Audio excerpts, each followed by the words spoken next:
আমি আগেই বলে নিচ্ছি, যাদের হাড় দুর্বল তারা আমার এই ভিডিওটি দেখবে না। তারপর যদি হাসতে হাসতে লুঙ্গি খুলে যায় তাহলে কিন্তু আমি দায়ী না। একটা লোক বিয়ে করলো, অনেকদিন হয়ে গেছে, কিন্তু তাদের বাচ্চা হচ্ছিল না। তাই সে এক ফকির বাবার কাছে গেল দোয়া চাইতে। তখন ফকির বাবা বলল, যা তোকে দোয়া করে দিলাম, খুব তাড়াতাড়ি তোদের সন্তান হবে।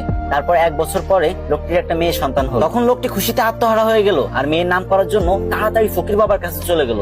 আর ফকির বাবা তখন ধ্যানমগ্ন ছিল, আর তখন তার ধ্যান ভেঙে গেল আর সে রেগে মেগে বলল, ধুর বাল। তখন লোকটি ভাবলো, ফকির বাবা মনে হয় আমার মেয়ের নাম বাল রাখতে বলছে। সেই অনুপাতে মেয়েটির নাম বাল রেখে দিল। তারপর আরো 2 বছর পরে লোকটির একটা ছেলে সন্তান হলো। তারপর লোকটা খুশিতে ফকির বাবার কাছে চলে গেল ছেলেটির নামকরণ করতে। কিন্তু এবারও ফকির বাবার ধ্যান ভাঙার কারণে ফকির বাবা বিরক্ত হয়ে বলে উঠলো, ধুর চ্যাট। তখন লোকটি ভাবলো, ফকির বাবা মনে হয় আমার ছেলের নাম চ্যাট রাখতে বলছে, তাই সেই অনুপাতে ছেলের নাম চ্যাট রেখে দিল। তারপর আবার কিছুদিন পরে লোকটির একটি ছাগলের বাচ্চা হলো, আর সেই লোকটি ছাগলের বাচ্চা নামকরণ করার জন্য ফকির বাবার কাছে চলে গেল।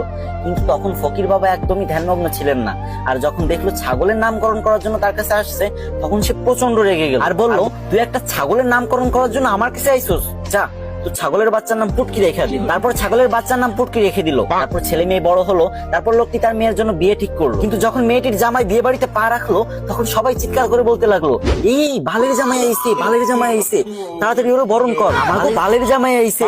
এই শুনে তো জামাই রেগে মেগে বিয়ে করবে না বলে বাড়ির দিকে রওনা হলো। তখন শ্বশুর সামনে এসে বলল, বাবা তুমি রাগ করো না গো, তুমি তো আমার চ্যাটের মতোই।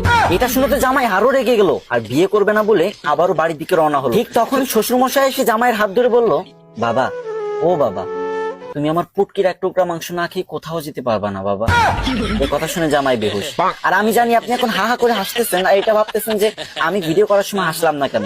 আরে ভাই, 2টা বড় বড় লাইটের সামনে ভিডিও করার যে গরম সহ্য করা যায় না ভাই, পুরো ঘেমে গেছি। এত কষ্ট করে আপনাদের জন্য ফানি ভিডিও বানাই আর আপনারা শেয়ার করেন। যদি মন চায় তাহলে এই ছোট ভাইয়ের ভিডিওটা একটা শেয়ার করে কমেন্ট বক্সে বলে যান, আমিও দেখবো আমাদের কে কে ভালোবাসে।